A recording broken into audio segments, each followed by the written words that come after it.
It's the time of year where we have the last 6 weeks of school and teachers are going crazy, myself included, and the kids are going crazy. And so you make your vlogs at 6:30 in the morning because that's what you just gotta do, because I'm dedicated. I'm dedicated to you people, okay? I'm dedicated. I have not even had any coffee yet. I'm Kelsey, this is Kels Not Tels Not Live, and today I'm bringing you something that just sort of popped into my head, like a little motto. And it's super obvious, and it's not anything that you don't already know, but it was concise and sort of clever, and I really liked it, so I want to share it with you. Okay, 3 obvious things that you can do to become a better writer.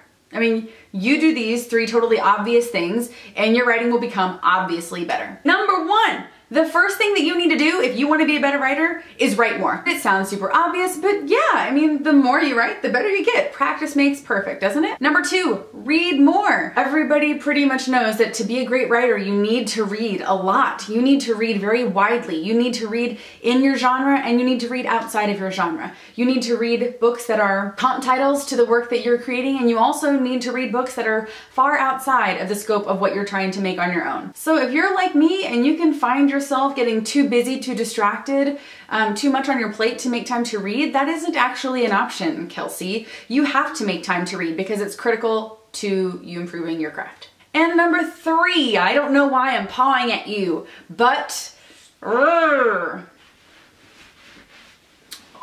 Number 3 is heed more. You need to have people read your work, and you need to listen to what they say. You do not have to change everything. You do not have to listen to every suggestion. You don't have to think that every single critique is correct, but you need to listen to what other people say. Let's say you have a baby, but your baby has a weird face.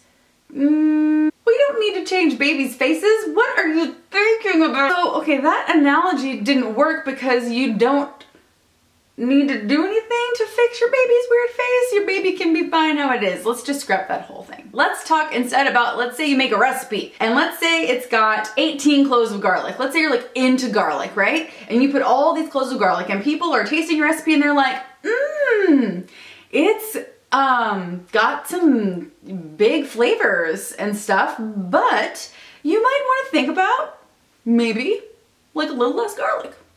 For sure, you know, like if you like garlic, like put some garlic in your recipe. If you like your book the way it is, by all means, like feel free to keep it. It's your thing, you made it. But if you want other people to like it and enjoy it, then you might want to just really consider the other people's opinions.